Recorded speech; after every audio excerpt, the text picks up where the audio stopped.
Hi there, my name is Amber Akar and I'm a certified professional dog trainer, and in this video I'm going to show you guys how to teach your dog to go to their place. Teaching your dog to go to their place is a life-saving skill, and it can help you just live with your dog a little bit more peacefully. So you might be wondering, why should I teach my dog to go to their place? What's so important about it? Teaching your dog to go to their place can be a great way for your dog to learn how to settle on cue. Your dog will start to learn that when they are on their place, they're supposed to calm down, relax, and hang out there for an extended period of time. Teaching your dog to go to their place can also help prevent door dashing, jumping up on visitors, or begging at the dinner table. So let me show you guys how to teach your dog to go to their place. Now, one of my biggest tips when it comes to teaching your dog to go to their place and learn to love going to their place is we want to make sure that the place that we have designated is the most rewarding place for them to be. Now, one of my secret techniques to getting my dog to love running to their place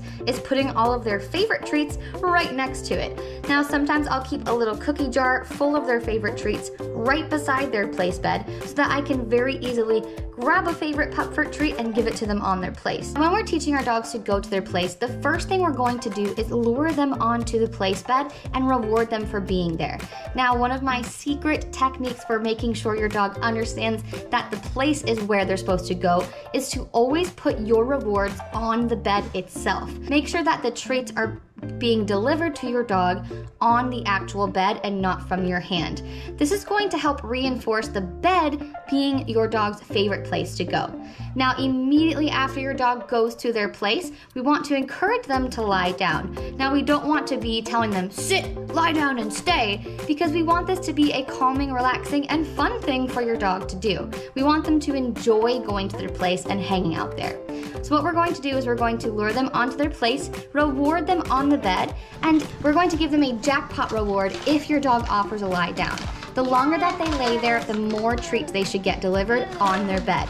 Now, the most important part about your dog learning that they're supposed to stay on their place is your release word. So make sure you tell your dog break or okay, whatever your release word is, and make sure you encourage your dog to get off of their place. We want them to learn that when they go over to their place, they're supposed to relax, calm down, stay there until we release them to get off. Once we have made the place bed the most rewarding place for our dogs to be, and we have incorporated our release word, we want to make sure we practice this several times until our dog seems to understand we want them to go over to the bed, and then when we tell them to get off, they get off.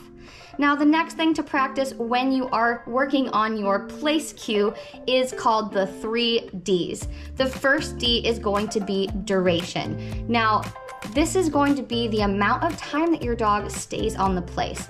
So the way that we do this is we start slowly incorporating more and more time between each treat we give to our dog, and then we release them.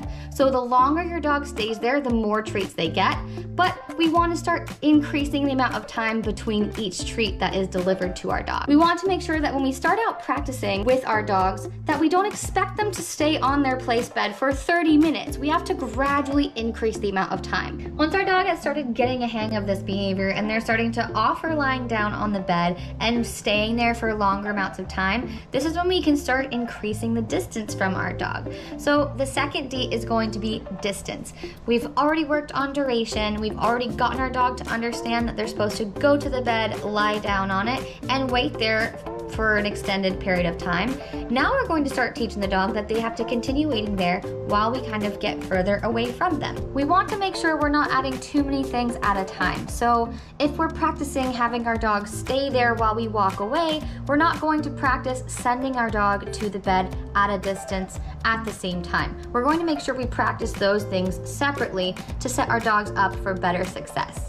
So place your treats on the bed to reinforce your dog for staying on the bed, and they're going to see the bed as the place that they want to be. Next thing we have to remember when practicing distance on the place with our dogs is we do not want to call them and then reward them for getting off the bed. We're teaching our dogs to stay on the bed, so all the rewards need to come on the bed because that's the behavior we're looking for.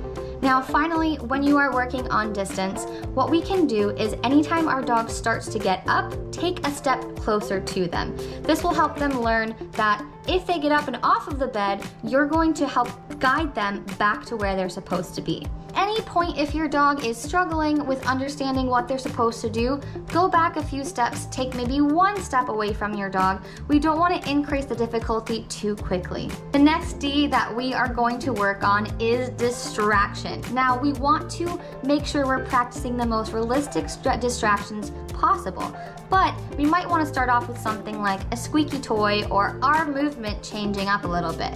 So as we walk away, we can practice sitting down or picking something up off of the floor. We can practice dropping something on the floor. We can practice knocking on the front door. We want to make sure that we're adding real life distractions to our dog's place cue. However, if this becomes too difficult for your dog, remember to always go back a step and make sure your dog fully understands the behavior. Make the distractions a little bit easier if you find your dog struggling. Now, to wrap it up, we want to make sure that we're practicing our go to your place cue in the most realistic scenario possible.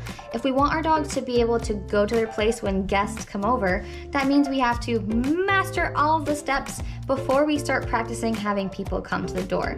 We want to gradually break down the steps of every real life scenario we can think of. So if I want my dog to be able to go to their place and stay there while I'm cooking dinner, or if I'm putting food on the table, I have to make sure I practice my dog staying on their place while I walk away from them, turn my back from them, pick things up, have food around, sit down.